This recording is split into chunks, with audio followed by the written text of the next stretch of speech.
Assalamu alaikum wa rahmatullahi wa barakatuh, sister. So you've written into us about a difficulty that you're having with a brother that you had intended to marry at some point, but things have gone wrong anyway, and you're not pursuing this marriage anymore, but it's still affecting you to this day. It's very clear how much the situation has affected you and is still affecting you now, and that's why you're seeking some advice now. So inshallah, we can look at some things that can help improve the situation for you. So first of all, remember that you can't change what has happened, but you can use what has happened to make things better for you now and to help you move on successfully in the future. Learn a lesson from what's happened and move on in a positive way. So let's take it from a positive perspective. So think about it like this: Allah has really saved you, because it seems that this man was quite focused on your appearance and judging you on your appearance, and that's what's really upset you. So it seems that perhaps he was not the best man to be seeking marriage to in the first place, because that's exactly what he was judging you on. And that's what seemingly made him run. So for a start, it seems like he was not a good man for you to be with anyway. So maybe Allah was saving you by taking him away from you in the first place.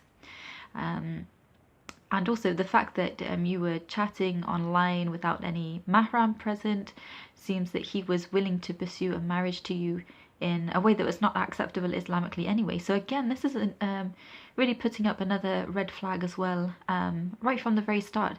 So maybe Allah saved you from something that would have turned out to not be so good anyway, since it was based on kind of haram starts and judgments that shouldn't be there. So maybe Allah saved you from that. So to take a positive perspective on the fact that it didn't work at all, we can see some positives that we can draw from that, and you can learn from that as well, in terms of making sure that any interactions with men in the future are done in the correct way, and looking out for how they're judging you based on things that you shouldn't be judged on, as such. So to see again on a positive thing here. What I would suggest actually is, it seems that you're continuing to maintain contact with him up until now, sending the odd text, and then he turns away from you, and this is what's causing you further distress.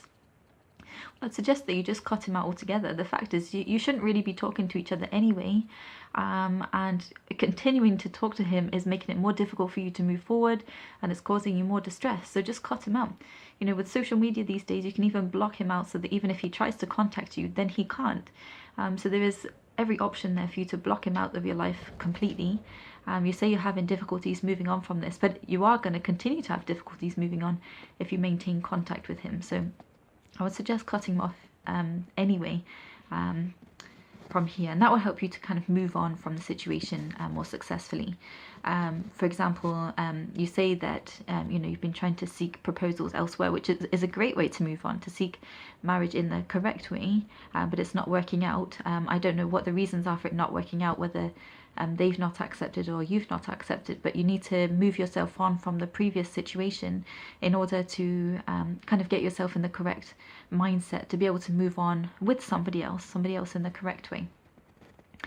So in the meantime as well, do be focusing on taking care of yourself and moving on and moving forward here. So as well as seeking marriage in the correct way, without being in contact with this man and prolonging stress as a result of this, take care of yourself as well. Do things that make you feel good about yourself.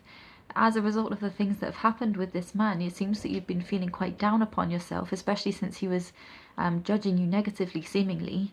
Do things that make you feel good about yourself. Go out with your friends and do hobbies and engage in hobbies that make you feel good. Achieve things, new accomplishments, things aside from relationships. We don't have to focus everything on relationships.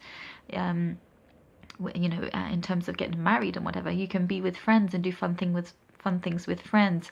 You can study courses, you can have hobbies, and you can do all these different things that make you feel good about yourself, as well as things like exercising and eating well as well, following a good diet, and taking care of yourself kind of physically as well by exercising as well. These are all things that will make you feel good about yourself as well. So don't neglect these things as well with all this focus that you have on what's happened in the past with this man. So inshallah, things will continue to work out from here by learning from what's happened in the past.